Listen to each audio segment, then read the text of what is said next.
हमारे एक व्यूअर ने अरमान फाइनेंस पे रिव्यू करने के लिए रिक्वेस्ट किया है। सो अरमान फाइनेंस ने पिछले 5 सालों में पैसा तो बहुत बनाया है और कोविड के बाद खास करके अरमान फाइनेंस का एक काफ़ी अच्छा साइक्लिक मूवमेंट हुआ था। कोविड के बाद से ऑलमोस्ट अरमान फाइनेंस ने 400 से भी ज़्यादा ऑलमोस्ट 570%, अभी तो थोड़ा कम हो गया, बट अपने इन्वेस्टर के जो पैसे हैं उसको अरमान फाइनेंस ने 5 गुना किया है पिछले 5 सालों में। तो एक काफ़ी अच्छी रैली तो थी और आई थिंक इसलिए ज़्यादा इंटरेस्टिंग हो जाएगा इस शेयर को रिव्यू करना, क्योंकि जब मैं इसको स्टडी कर रहा था तो मेरे को काफ़ी इंटरेस्टिंग चीज़ें भी अरमान फाइनेंस के बारे में पता चली। सो अरमान फाइनेंस जो है ये एक नॉन बैंकिंग फाइनेंशियल कॉर्पोरेशन है और आई थिंक माइक्रो फाइनेंस हम इसको बोल सकते हैं। काफ़ी स्मॉल लेवल पे स्मॉल टिकट साइज में ये लोन प्रोवाइड करते हैं नॉर्मल रिटेलर को, बिजनेसमैन को। सो सबसे इंपॉर्टेंट चीज़ देखिए, ये तो एक ऑलमोस्ट 2000 करोड़ मार्केट कैप की कंपनी है, तो ये तो एक माइक्रो कैप की कैटेगरी में फॉल करने वाली कंपनी है। सो इसलिए सबसे पहले इंपॉर्टेंट हो जाएगा कि हम इसको एक माइक्रो कैप कंपनी की तरह ही एनालाइज करें और उसमें जो निटिग्रिटी है और जो अटेंशन टू डिटेल की बात है वो हम यहाँ पे अरमान फाइनेंस के बारे में समझने की कोशिश करेंगे। स्टॉक का पी 12 अच्छा चल रहा है। आई थिंक अभी ये करंटली इसकी वैल्यूएशन अच्छी है। ROE काफी अच्छी दिख रही है 21 एंड 29, बट ये आई थिंक बिकॉज जो कि अभी इसका नेचर ऑफ बिजनेस है, ये मेंटेन होना और अप एंड डाउन होना काफी हिस्ट्री में देखा गया है। तो हो सकता है ये भी चीज एक डिसीजन फैक्टर रहेगी आगे जाके कि किस तरह से हम इसको अरमान फाइनेंस को लेकर के चल सकते हैं। ऑपरेटिंग प्रॉफिट मार्जिन 75% के अराउंड है, विच इज गुड। अब यहाँ पे देखिए तो इंडस्ट्री के कंपेयर में 23 के पीई के अगेंस्ट स्टॉक का पीई 12 दिख रहा है, तो यहाँ पे पीई एक्सपेंशन एक काफी पॉसिबिलिटी लगती है। बट अगर हम इसके पीई का मैक्सिमम मीडियम देखें तो पीई जो मीडियम इस कंपनी का रहा है वो रहा है 15। सो आप इस कंफ्यूजन में मत जाइए कि ये काफी अंडर वैल्यूड है, शायद 2 या 3 पॉइंट्स का ही इसको पीई एक्सपेंशन यहाँ पे मीडियम पीई दिखता है, बट अदरवाइज ये अभी अपने ऑलमोस्ट फेयर वैल्यू पे ही ट्रेड कर रहा है। बट जब हम इसके पी को स्टडी करते हैं तो हम रियलाइज करेंगे कि कोविड के बाद इसका पी एक्सपेंशन काफी हाई हुआ था, 97 के पी तक के गया था। तो मैंने ये चीज कई बार किसी और भी वीडियो में डिस्कस की है कि कोविड के बाद जब रैली आई थी 2021 की, so most of the shares जो थे वो सारे के सारे पी इन्फ्लेट हुए थे एंड उस समय सबने एक काफी अच्छा रनअप दिया था, इवन दो जब वहां पे अर्निंग्स नहीं आ रही थी, स्पेशली ये नॉन बैंकिंग कंपनीज में, बिकॉज यहाँ पे लेंडिंग और रिकवरी ये उतनी फ्रीक्वेंटली नहीं हो रही थी कोविड और कोविड के बाद, तब भी इस शेयर को मार्केट ने एक बहुत हाई पीई के ऊपर रिट्रेड कर रहा था। सो ये पीई डेफिनेटली आगे जाके एडजस्ट होना था, जो कि आप देख सकते हैं कि जो ब्लू कलर के पिलर्स हैं ईपीएस में काफी अच्छी इसकी ग्रोथ आई। अब ये जो ग्रोथ आई है ये हिस्ट्री में कभी नहीं आई है अरमान फाइनेंस में। सो अगर आप हिस्ट्री में देखेंगे तो इसके ईपीएस 50-60 के रेंज में होते थे, जो कि अभी इसका ईपीएस 160-180 के अराउंड चल रहा है। सो ये जो यहाँ पे बिजनेस का जो स्केल है वो जो डबल हुआ है, इसके पीछे का हमको रैशनल समझना पड़ेगा और उसकी सस्टेनेबिलिटी समझनी पड़ेगी कि भाई इतना ज्यादा इसका जो ईपीएस एक्सपेंशन हुआ है ये कैसे सस्टेन करेगा। अगर सस्टेनेबल है तो डेफिनेटली यहां से ग्रोथ काफी अच्छी दिखेगी, बट अगर प्राइस का मूवमेंट देखे तो काफी साल हो गया है इस कंपनी को एंड उसकी वजह से इसका काफी लॉन्ग टर्म चार्ट पैटर्न है, तो चार्ट पैटर्न तो अपसाइड है, it's a good chart pattern, but details में हम समझते हैं। और अब नेक्स्ट हम यहाँ पे इसके जो क्वार्टरली और एनुअल रिजल्ट्स आए हैं वो एक बार स्टडी कर लेते हैं। तो मैं एक बार यहाँ पे जो इनका रेवेन्यू और जो प्रॉफिट्स हैं इसको स्टडी करूंगा, बिकॉज जो इनका इस तरह से ईपीएस में ग्रोथ आई है 160 का ईपीएस हो गया है, जो कि आज से 5 साल पहले से 50 का हुआ करता था। तो ईपीएस जो है वो ऑलमोस्ट यहाँ पे 3 गुना हो गया है। सो ये जो इतनी स्ट्रॉन्ग ग्रोथ आई है ईपीएस में, इसको समझना पड़ेगा। तो देखिए रेवेन्यू जो है वो 200 करोड़ का होता था, जो कि 600 करोड़ तक गया, यानी कि रेवेन्यू में ट्रिपल हुआ है रेवेन्यू। बट अगर हम बाकी के इंटरेस्ट देखें जो कि कंपनी के एक्सपेंसेस होते हैं, 88 का 265 हुआ और वहीं जो एक्सपेंसेस हैं वो 72 के 167 हुए। तो यहाँ पे जो एक्सपेंशन की जो मेरे को यहाँ पे ग्रोथ दिख रही है वो भी उस लेवल की होनी चाहिए अगर कंपनी सेम मॉडल में काम कर रही है तो। सो यहाँ पे 72 का जो एक्सपेंसेस है वो 3 गुना होना चाहिए था, क्योंकि रेवेन्यू भी 3 गुना हुआ है, तो 200 के प्लस के अराउंड इसका एक्सपेंस होना चाहिए था, जो कि यहाँ पे नहीं दिख रहा। तो इसके पीछे का रीजन समझते हैं। तो जब हम यहाँ पे देखें तो इनकी जो मैन्युफैक्चरिंग कॉस्ट है, हालांकि यहाँ पे एनबीएफसी का कोई मैन्युफैक्चरिंग कॉस्ट तो होता नहीं है तो उसको हम नलीफाई कर सकते हैं। यहाँ पे आप नोटिस करोगे कि जो एम्प्लॉय कॉस्ट है वो अभी 10% पे आ गया है इस साल, जो कि 5 साल पहले 17-18% हुआ करता था।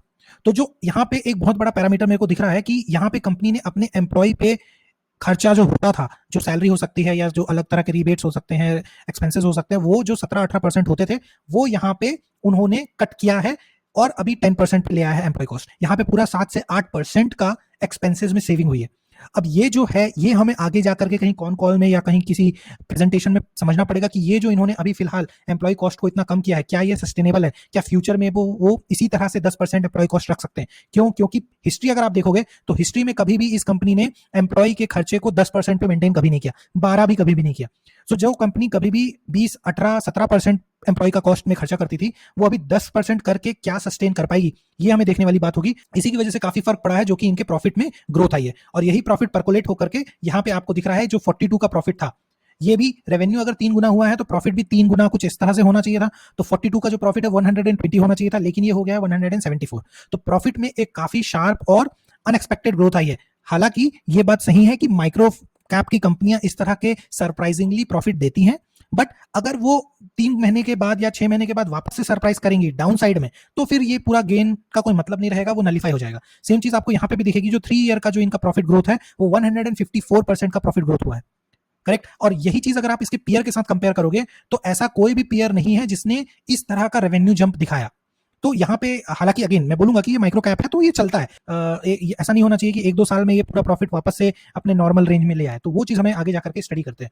बट अदरवाइज देखा जाए तो इनके जो क्वार्टरली जो इनका रिजल्ट रहा है वो ठीक है, पॉजिटिव है, कि जो ग्रॉस एनपीए हैं और एनपीए हैं वो भी काफी अंडर कंट्रोल है, क्योंकि एनीवे ये माइक्रो फाइनेंस कंपनी है, ज्यादा बड़े लोन्स देती नहीं है, तो एनपीए इनके ज्यादा कभी अलार्मिंग रहेंगे नहीं। सो रिजल्ट तो ठीक है, बट जैसा कि मैंने बोला कि हम आगे जाकर के कोशिश करेंगे कि एम्प्लॉय कॉस्ट और इनके सस्टेनेबल ईपीएस को ट्रैक करने की कोशिश करेंगे।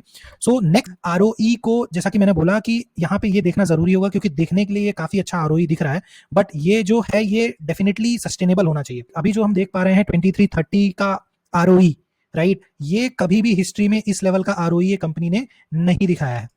सो आप यहाँ पे समझिए कि ये एक तरह के सरप्राइजिंगली, अगेन जिस तरह से ईपीएस भी इन्फ्लेट होकर के ज्यादा आया है, आरओई भी यहाँ पे इसका ज्यादा दिख रहा है।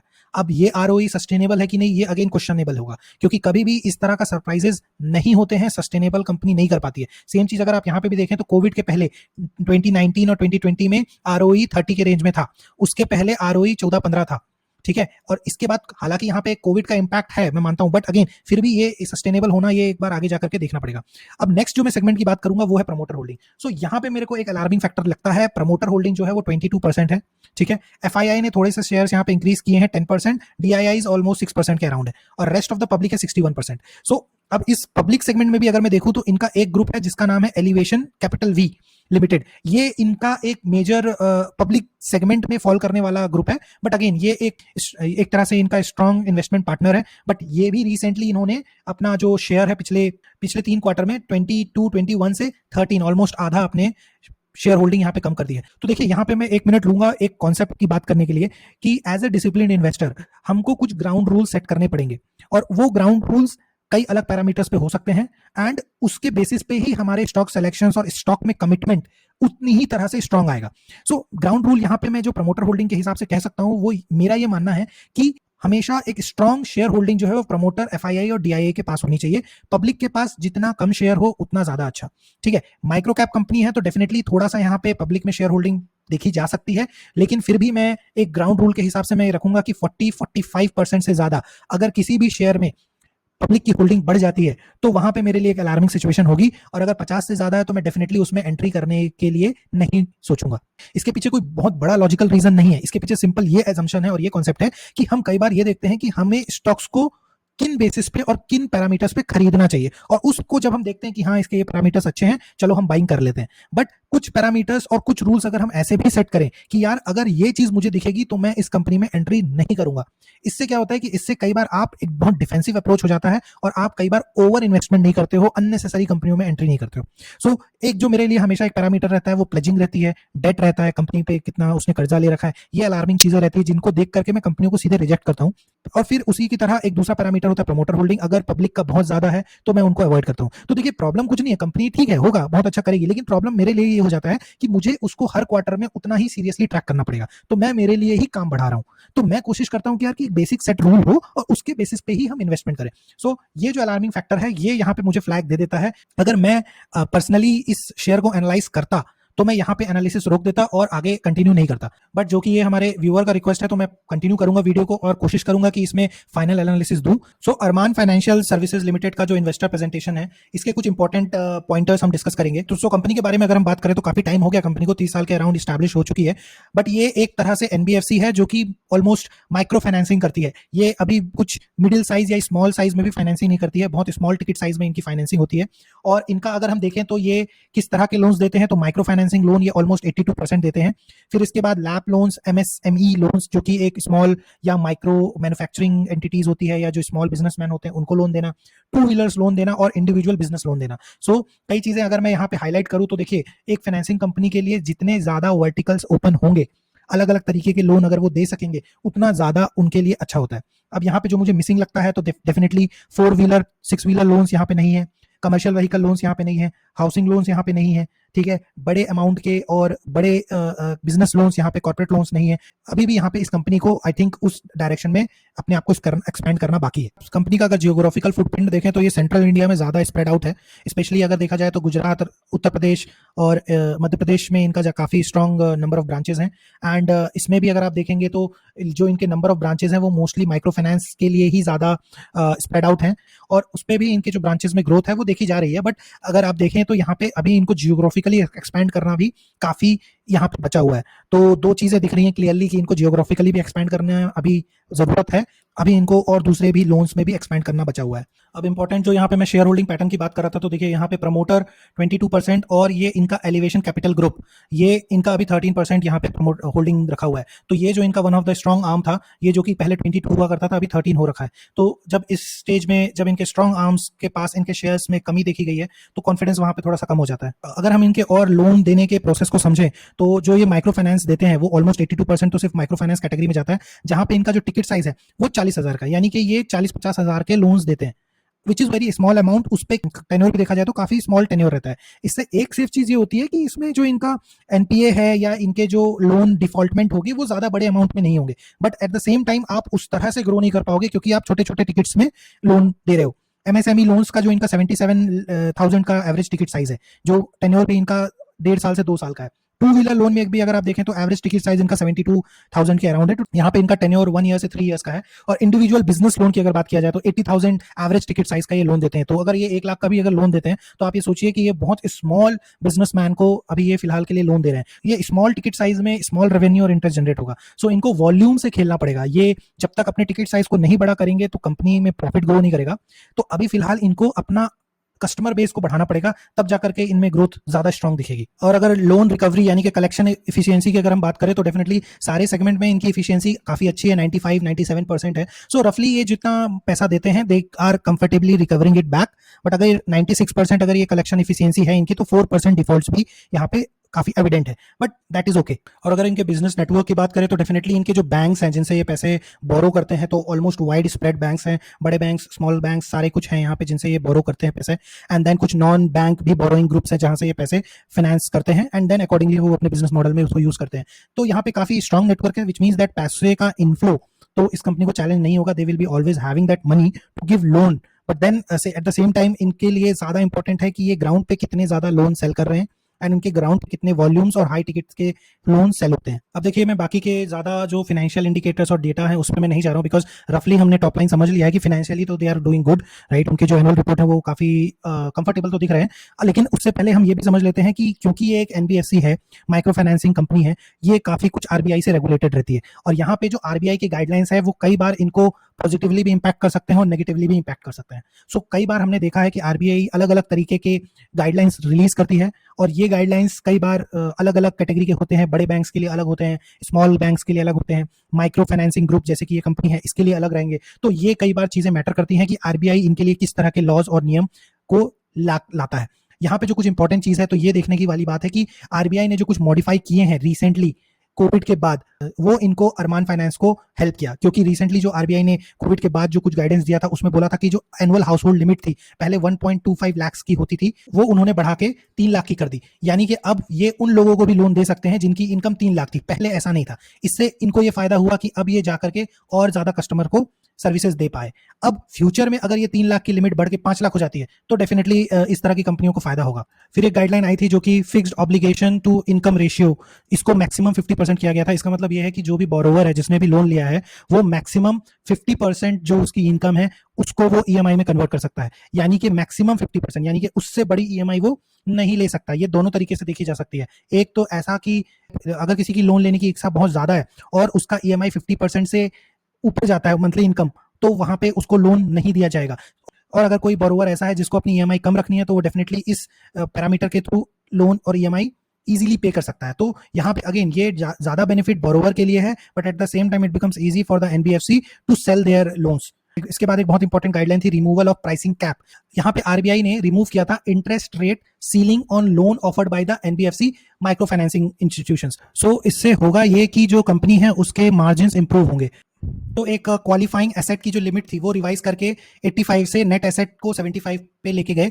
इससे होता यह है कि कंपनी को एक फ्लेक्सिबिलिटी मिल जाती है कि अलग अलग तरीके के इनोवेटिव तरीके के प्रोडक्ट मार्केट में लॉन्च करे, और जिसकी वजह से उनका पोर्टफोलियो जो है वो काफी बैलेंस हो जाए। जो मैं बोल रहा था कि अलग अलग तरीके के लोन्स देना, ठीक है, ये किसी भी कंपनी के लिए इंपॉर्टेंट होता है, तो ये वहां पे उनको फ्लेक्सिबिलिटी मिलती है। उसके साथ ही साथ इससे फर्क ये पड़ता है कि जो साइकिल्स हैं और जो वोलेटिलिटी है वो यहाँ पे रिड्यूस हो जाती है कंपनी के लिए एज ए लेंडर और बायर के लिए एज ए बोरोवर। मैं अगर यहाँ पे मैं फिर अगेन 1 मिनट का पॉज लेकर के ये बोलूंगा कि अरमान फाइनेंशियल एक तो माइक्रो कैप है, प्लस इसमें इतने कॉम्प्लेक्सिटीज हैं जो कि आरबीआई से रेगुलेटेड है, प्लस इनके जो प्रोडक्ट्स हैं वो अलग अलग डाइवर्सिफाइड होना जरूरी है। प्रमोटर और उनके शेयर होल्डिंग में आपको एक फोकस रखने की जरूरत है। तो इन कॉम्प्लेक्सिटी को ध्यान में रखते हुए अगर आप इस कंपनी को रेगुलरली एनालाइज कर सकते हैं, रेगुलरली इसको स्टडी कर सकते हैं, उतना टाइम दे सकते हैं, तो डेफिनेटली ये यहाँ तक तो काफी कन्विंसिंग लग रहा है। अब मैं नेक्स्ट बात करूंगा जो कि यहाँ पे कॉन्फ्रेंस कॉल से निकल के आ रहा था, जो कि मैंने पॉइंट एक रेस किया था कि जो इनके एक्सपेंसेस हैं specially into their employ expenses वो काफी इन्होंने कम किया हुआ है। तो यहाँ पे एक क्वेश्चन डेफिनेटली पूछा गया था, just on the add on that we are now expanding in different state,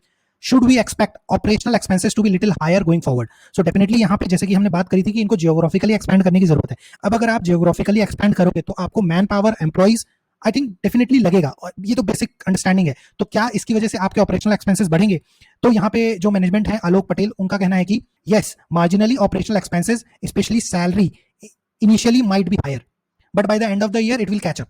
but यहाँ पे ये बोलने का क्लियरली एक इंडिकेशन यहाँ दिखता है कि हाँ, यहाँ पे एक्सपेंसेस जो हैं वो बढ़ेंगे, और किस हद तक बढ़ेंगे ये उस पर डिपेंड करेगा कि किस हद तक के जियोग्राफिकली एक्सपैंड कर रहे हैं। सो ये चीज जो है ये एक again it will impact the margin, it will impact the profit, जो कि एक बहुत अच्छा प्रॉफिट पिछले क्वार्टर में और पिछले ईयर में दिखा है, वो डेफिनेटली यहाँ पे हो सकता है कि थोड़ा सा उसको इंपैक्ट आए। अब नेक्स्ट में यहाँ पे अगेन एक कमेंट्री को हाईलाइट करूंगा जो कि इस अरमान फाइनेंशियल का सिक्लिकल होने का नेचर को दर्शाता है। वो ये कि जो मैनेजमेंट है वो बोलते हैं कि माइक्रो फाइनेंसिंग कंपनीज जो हैं post Covid they have done a very good dream run, ठीक है, इस पे ये डिसएग्री नहीं कर रहे हैं। और जो रेगुलेटरी एनवायरनमेंट था वो बहुत फैसिनेटिंग था, जैसे कि हमने अभी जस्ट बात करी, आरबीआई ने बहुत सपोर्टिव गाइडलाइंस यहाँ पे दिए थे, जिसकी वजह से मार्जिन कैप जो थे वो रिमूव हो गए थे, फंड्स इनके पास ज्यादा अवेलेबल हो गए थे, एंड ये अपने ऑपरेशनल कॉस्ट को भी काफी अच्छा अंडर कंट्रोल कर रहे थे, और बोरोइंग जो थी वो भी काफी अच्छी अंडर कंट्रोल थी। इसकी वजह से जो पिछले जो साल इनके गए हैं आफ्टर कोविड वो काफी अच्छा यहाँ पे ग्रो किया है। बट इनका कहना यह भी है कि now as the result is growing extremely well in the last 2 years, there have been a certain pocket